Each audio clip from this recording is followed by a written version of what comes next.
giro da ampulheta, no minuto que passar,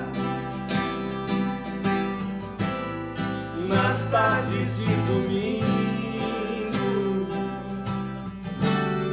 tudo pode mudar.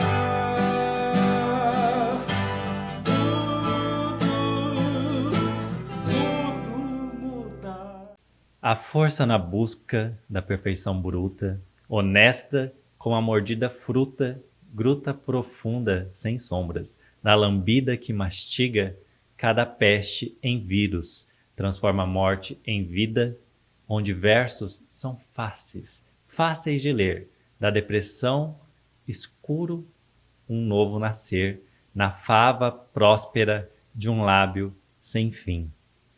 Fábio Gondim. Muito bom. Estamos aqui em mais um episódio do Poesia para Sentir.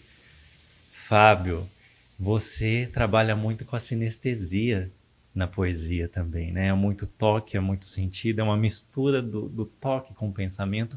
Como que surgiu a poesia na sua vida?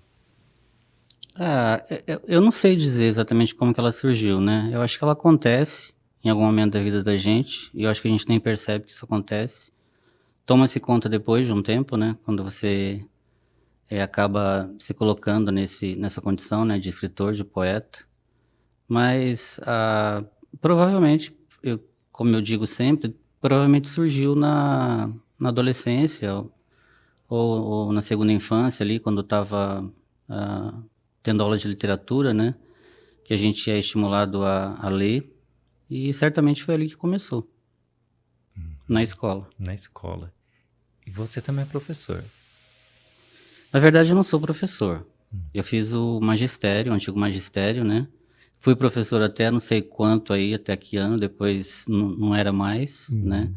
Eu sou professor atualmente de direção veicular, eu sou instrutor de trânsito. Mas a minha formação é em informática. Uma faculdade que meu pai me obrigou a fazer e que eu não levei adiante porque eu não gostava, eu não sou de exatas. E a gente se conheceu, Fábio, assim, para mim foi inesperado você me buscar para a gente tentar aquela 101 reinvenções, né? Eu ainda não tinha me imaginado dentro de uma antologia aqui no Mato Grosso do Sul voltada para Manoel de Barros, que até então eu ouvia muito do Manoel, mas não lia e não sabia que eu tinha alguma influência dele, como apareceu que eu tinha ali no livro. Como que é essas antologias que você anda ajudando as pessoas, juntando as pessoas, revelando as pessoas aqui no estado? Especificamente a do Manoel, ela surgiu por essa observação, né? De você ver no texto dos amigos a influência do Manoel, né? E eu via que era muito recorrente. E isso que aconteceu com você, aconteceu com muita gente também. Muita gente veio falar para mim depois que não sabia que tinha essa influência. Mas o Manoel é como uma praga, né? Ele tá para todo lado aqui da cidade, né? Para onde você olha tem Manoel, né? Uma praga boa, lógico, né? E eu, inclusive, não leio. Também nunca li Manoel. Aliás, eu não leio quase nada, mas Manoel principalmente, porque eu tinha muito medo de me transformar no que alguns meus amigos passaram numa certa fase da literatura deles, que é escrever muito parecido. E aí começa a ficar meio chato, né? Porque o Manoel é o Manoel e o que a gente pode é pegar alguma sobrinha aqui e ali, né? Usar alguma coisinha, mas ser o tempo todo fica complicado. E aí eu fui buscando essas pessoas. Foi muita gente, pouca gente acreditou no projeto, né? O pessoal falava sempre que seria impossível, né? Juntar 101 pessoas, ainda mais que se encaixasse dentro daquela temática, né? Então foi meio complicado correr atrás das pessoas, mas com o tempo o projeto foi crescendo. Mais ou menos na metade do projeto, no momento que eu já estava quase desistindo, a professora Ana Maria Bernardelli atravessou meu caminho, né? A gente já se conhecia da UB, e aí ela comprou a ideia, ela acreditou na ideia. E aí a intenção do livro era essa mesmo, né? Mostrar para as pessoas e para o público em geral essa influência tamanha, né, que a gente recebe desse poeta. E seria uma trilogia, né? 102, 103, era algo assim? Seria uma trilogia. Infelizmente a gente não continuou, ainda temos projetos de continuar, né?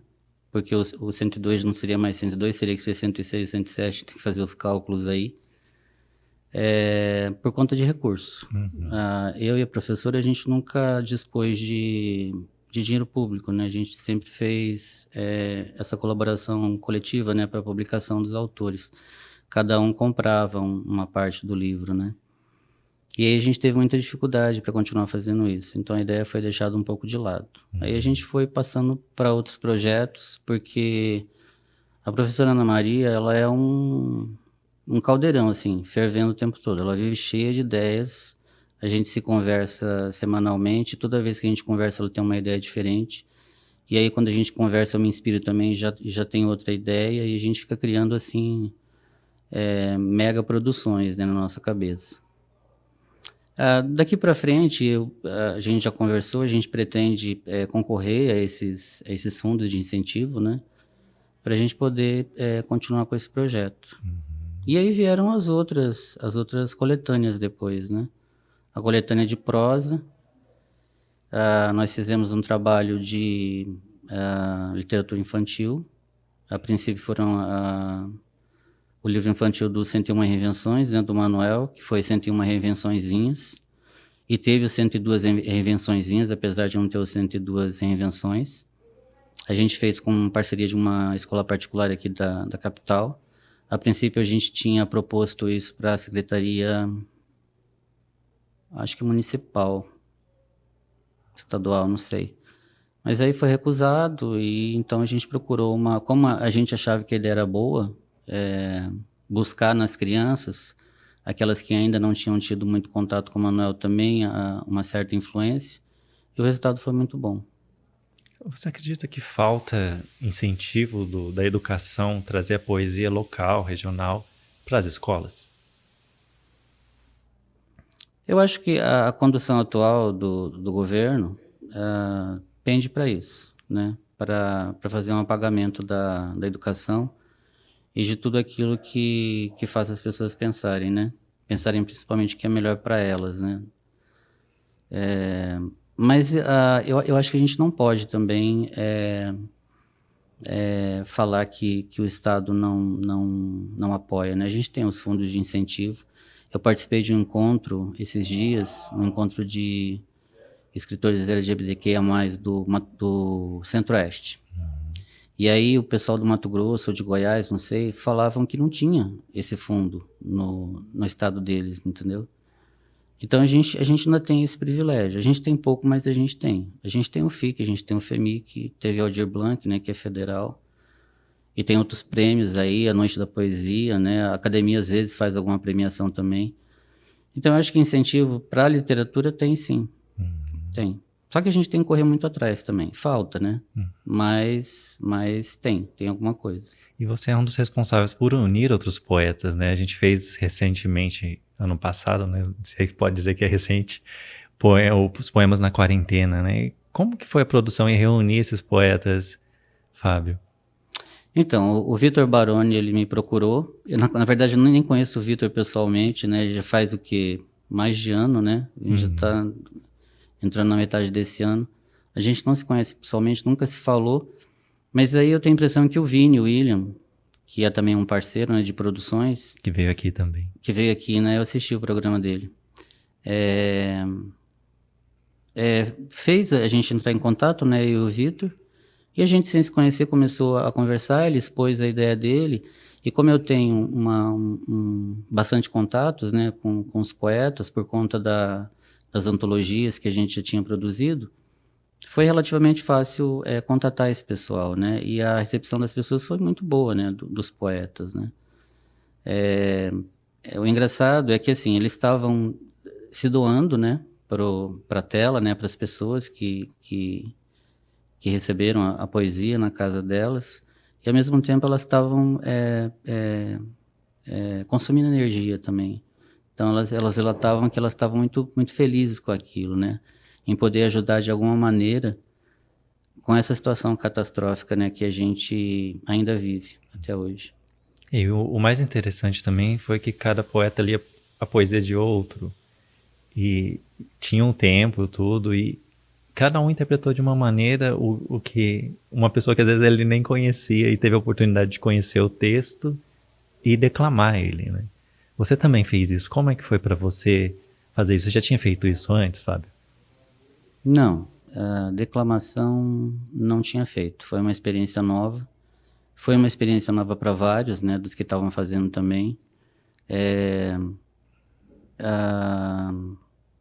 O interessante disso tudo, como você falou aí, você ouvia o que você escreveu, você ouvia a sua criatura, né, aquilo que você criou, na voz de outra pessoa, e a pessoa transformar aquilo que você escreveu, entendeu? Não numa coisa melhor nem pior, mas em outra coisa. E isso é muito interessante, porque você cria a poesia para ser uma, mas ela acaba sendo várias, né? E isso é muito, muito bom, muito interessante, muito gratificante. As pessoas ficavam muito felizes com essa resposta, né? E também declamar a poesia do outro é interessante, porque você sai do teu mundo, né, para entrar no mundo do outro. Então essa troca, ela foi muito, muito interessante. A gente deveria ter continuado. Talvez a gente volte, né? Vamos É um ver com o projeto Vitor se vivo, ele né? não tem a intenção de fazer uma outra temporada, né? Acho que fizemos 3 temporadas, se não me engano, reunindo 60 poetas aqui do estado. É um projeto vivo, né? Que não tem por que parar, né? Mas antes da gente falar do seu lançamento, eu queria que você falasse pra gente essa reconstrução que você faz dos seus próprios versos, né? Que você tem uma trilogia aí em andamento e você vai relançar o primeiro porque ele já não é mais aquele primeiro. É isso mesmo? Exatamente. Há uma certa crítica, né? Lógico, críticas boas. Vai ter crítica negativa também, certamente, mas... Que é assim, eu lancei o Verso pelo menos em 2017, né? Foi mais ou menos na mesma época dessa antologia, né? Do Manuel. E assim, a minha poesia... Foi meu primeiro livro. Era uma poesia ainda um pouco crua. Talvez uma poesia razoável, mas bastante crua. Mas eu tinha aquela urgência de lançar, porque já vinha adiando aquilo uns 2, 3 anos mais ou menos. E aí, nos anos subsequentes, em 2018, 2019, eu tinha a intenção de lançar o material que eu já tinha, que seria o Versos para Mastigar e o para Engolir, né? Completando a trilogia. Só que aí eu sofri alguns reveses na vida, minha mãe faleceu, eu saí de um casamento e perdi o emprego também, então fiquei num lugar assim meio obscuro da minha vida. Depois, quando eu retomei com as outras antologias, então acabei me dedicando em promover a literatura de outras pessoas, o que para mim é muito gratificante também. E aí, quando veio a pandemia, não sei se isso aconteceu com muita gente, mas eu sinceramente pensei assim, eu tenho um monte de coisa para lançar e eu posso morrer, né? Daqui uma semana. E aí eu falei, não, vou lançar isso tudo de uma vez agora. Eu resolvi lançar esse livro, né, o da Charlene, que eu tô lançando, que eu lancei mês passado, na verdade, fiz um pré-lançamento, dia 28. Aí eu falei, vou lançar os 3, né? Então eles estão já no desenhista, né? O desenhista do livro, não sei se assim chama o designer, enfim, a pessoa que faz o livro todo, tanto a capa quanto a diagramação, é filho de um poeta, que morou muito tempo aqui no Mato Grosso do Sul e contribuiu muito com a literatura sul-mato-grossense, que é o Darcy Cunha. Inclusive, ele vai lançar um livro por esses dias.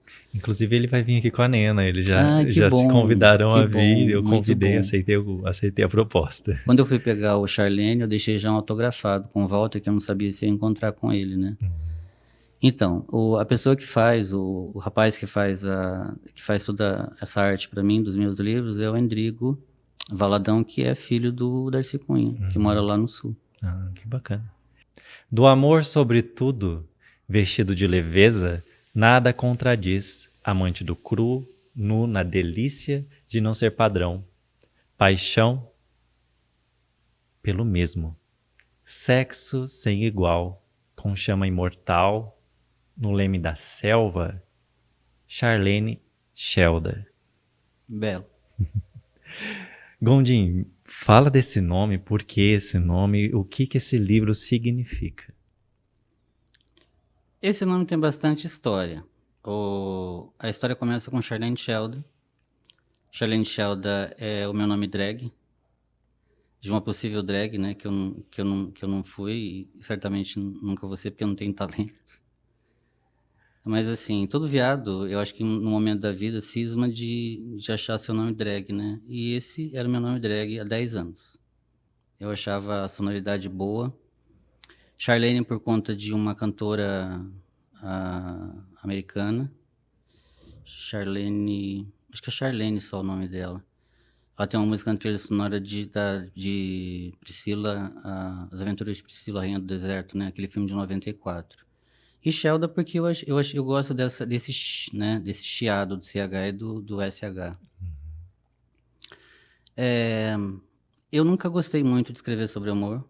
Eu digo isso, inclusive, no livro. Sempre achei os poemas de amor muito melosos,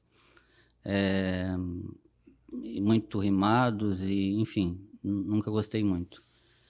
E aí, uns 10 anos pra cá, eu comecei a escrever poemas de amor. Só que eram poemas de amor sempre falando do lado sombrio dos relacionamentos, né? Então, esses poemas nunca pegavam o início do relacionamento. Aquela coisa boa, né? Do encontro, das almas gêmeas, né? Da afinidade. Pegava sempre a derrocada, né? Quando tudo começava a dar errado. E acho que também era um escudo, né? Eu falo isso, inclusive, no livro, para poder falar de amor, né? Eu queria falar de amor, mas ficava me policiando e acabava falando da parte triste do amor, que eu falava de amor, mas não falava ao mesmo tempo, né? Que, na verdade, eu estava falando de desamor.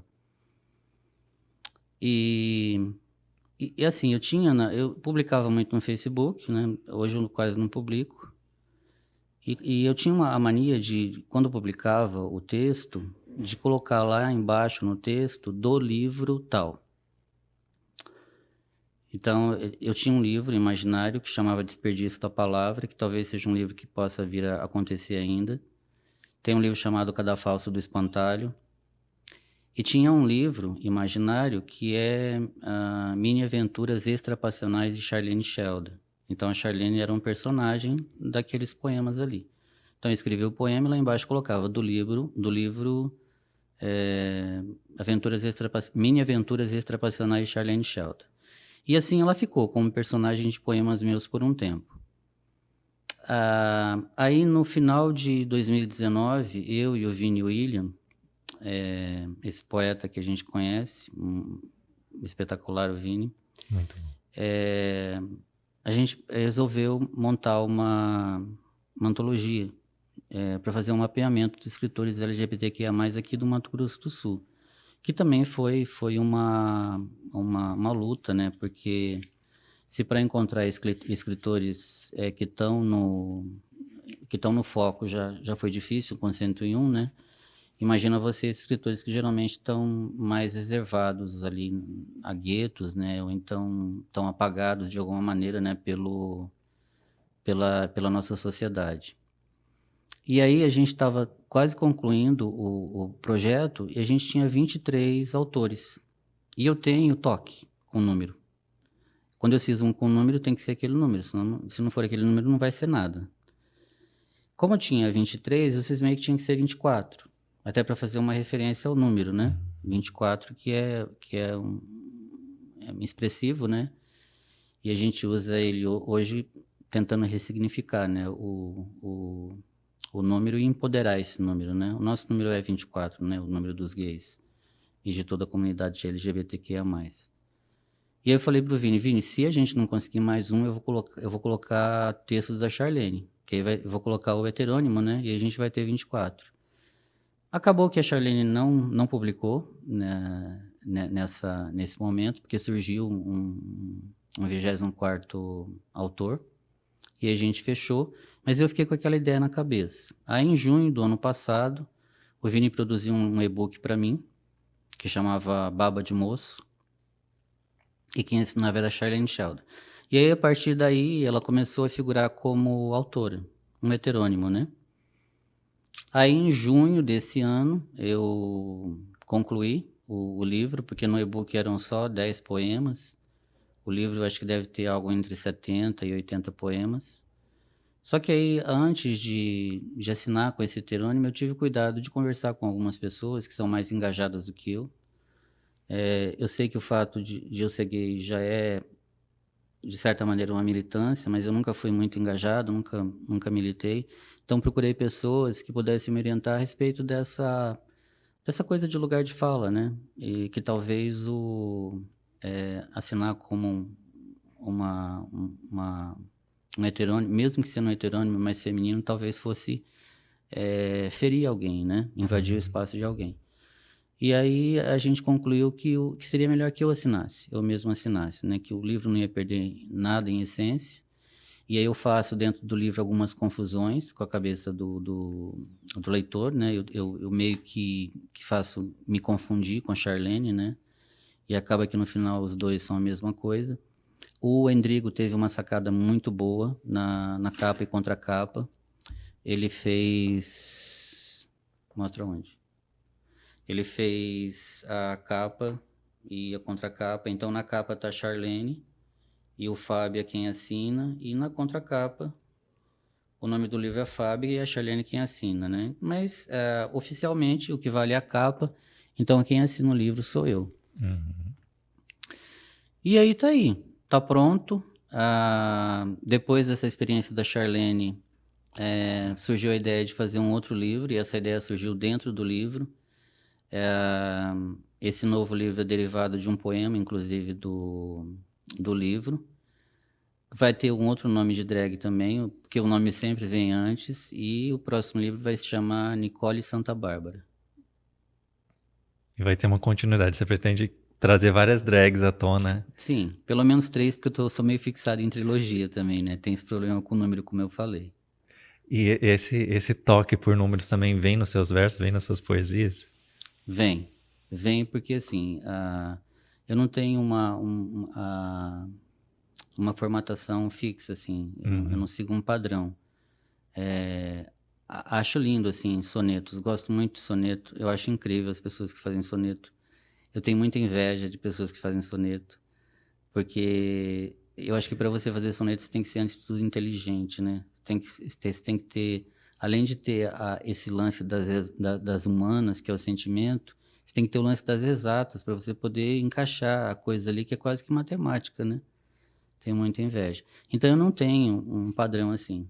Então, eu tenho problema com o número sim. Por exemplo, eu não consigo escrever um texto com 2 estrofes de 2 duetos, ou então de 2 tercetos. Tem que ser um dueto e um terceto. Eu não consigo fazer essa repetição de estrofes, então tem isso também. E aí eu acabo fazendo arranjos malucos, às vezes, para poder atender o meu desejo de que seja daquele jeito. Porque a poesia é minha, eu faço do jeito que eu quero, então, né? E aí eu acho que a gente pode retomar aquilo que você tinha perguntado alguma coisa a respeito sobre o verso para Lambert, né? Eu acho que eu desvirtuei Não. Foi na linha, foi no fluxo. Então, agora eu lembrei. O Versos para Lambert, que foi lançado em 2017, ele era muito, eu digo, amador, assim. Não que minha poesia tenha melhorado muito de lá para cá, não. Eu acho que a minha poesia, ela transita ali entre o razoável e o medíocre, entendeu? Às vezes a pessoa chega para mim e fala assim, você escreve muito bem, a sua poesia é muito boa. Não é. Eu penso comigo, não é, né? Uhum. Porque não é mesmo, né? Eu acho que aqui no Mato Grosso, já estou mudando de assunto de novo. Não tem problema. Aqui no Mato Grosso do Sul a gente tem um problema muito sério. Eu não sei se aqui, eu falo aqui no Mato Grosso do Sul porque eu sou daqui, né? Eu sou caipira. Eu nunca frequentei cena literária de outro lugar, de outro estado. Mas aqui a gente tem uma cultura de banalizar o elogio. Tudo aqui é bom. A pessoa lê um texto bom, ela fala que é ótimo. A pessoa lê um texto péssimo, a pessoa fala que é ótimo, entendeu? E, inclusive, eu venho de uma discussão aí de um grupo de WhatsApp, de autores, que eu falava a respeito disso também. Porque quando você começa a achar que tudo é bom, quando aparece uma coisa melhor que aquilo, você vai usar qual palavra? Vai inventar uma palavra? Você já desidratou tudo que tinha para falar, Exatamente. Né? As pessoas têm medo de dizer o que elas pensam, né? Tem medo de ser julgadas por não gostar de uma coisa que todo mundo gosta. E às vezes não é nem verdade que todo mundo gosta daquilo, né? Exatamente. Eu sei que muita gente não gosta do que eu faço. Eu também não gosto do que eu faço. Algumas coisas que eu faço, eu detesto, né? É normal a gente não gostar do que a gente faz, né? A gente é muito crítico com nós mesmos. E eu reitero, a minha poesia, ela é muito amadora ainda. Muito. Eu pretendo melhorar isso. Eu tenho plano de melhorar isso.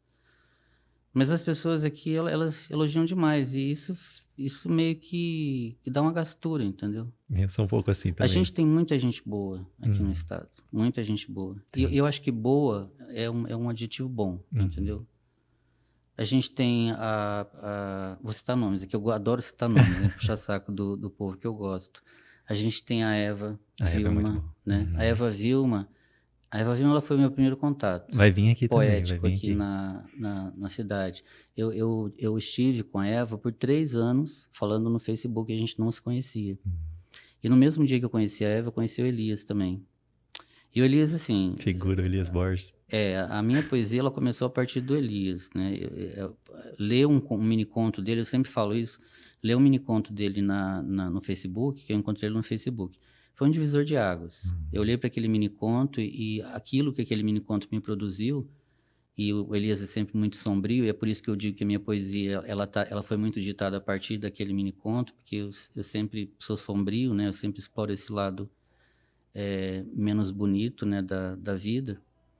E quando eu bati o olho naquilo e tive aquela sensação, porque você tem aquela chama que te arde, né, quando você vê uma coisa muito bonita. Que te inspira, né? Aí eu falei assim, eu quero escrever do jeito que esse cara escreve, produzir pelo menos da maneira que ele produz, porque eu quero causar essa sensação que eu tô Sentindo agora. sentindo nesse momento pela poesia dele em outras pessoas, entendeu? Uhum.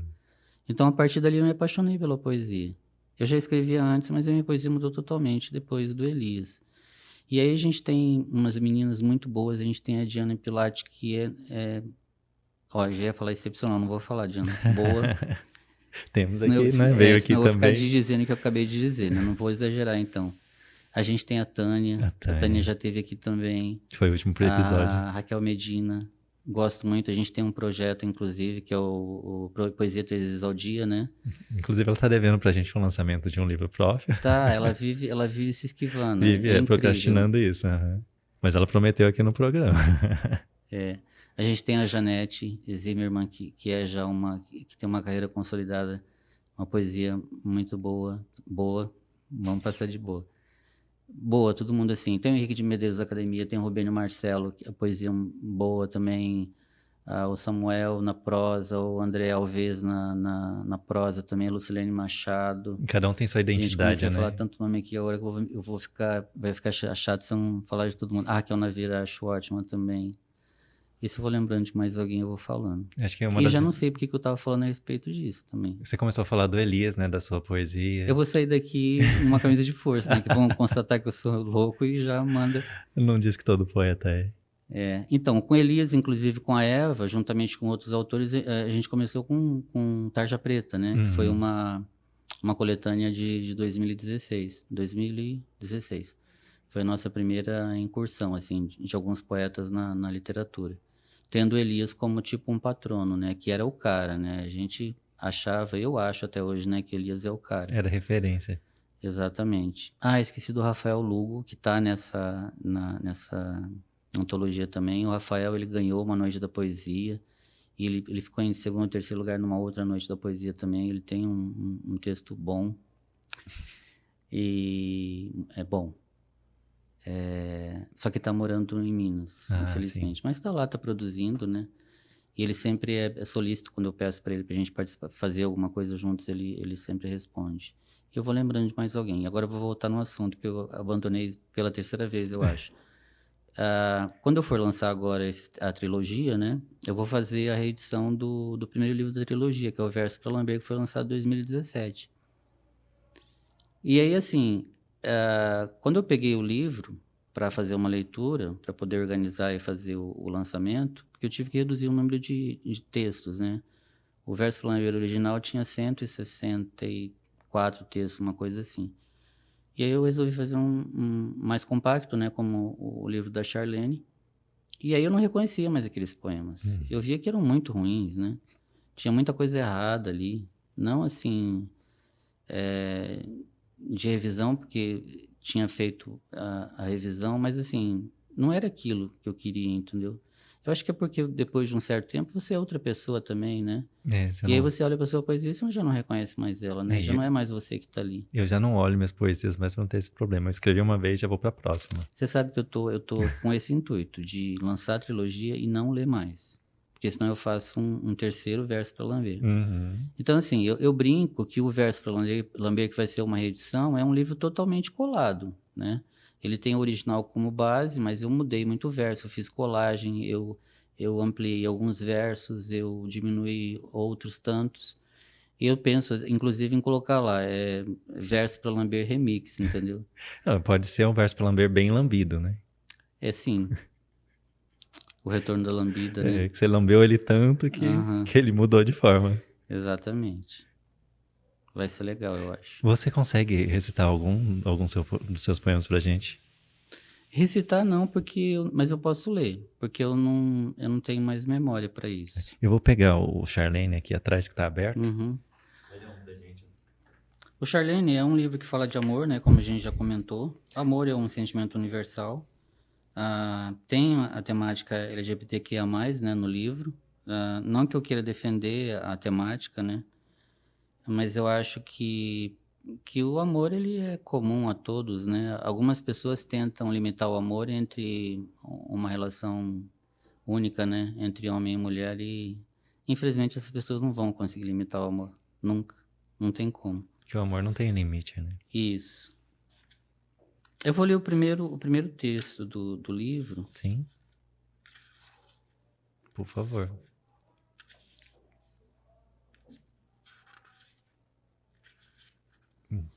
Chama Prelúdio. Peço a ti que me ames, ainda que de amores não seja, peço. Que te instales em cada um meu poro, mesmo neste cortiço de couro gasto e falível, peço. Peço sem prudências nestas e em outras todas as plurais vezes. E enquanto amada assim me fizeres, também peço, sejas lerdo, para que arrastada e desmunida minha carcaça mostra surja.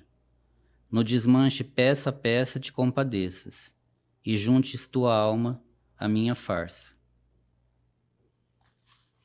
Muito bom. Charlene é uma desgraçada, né, no fim de tudo.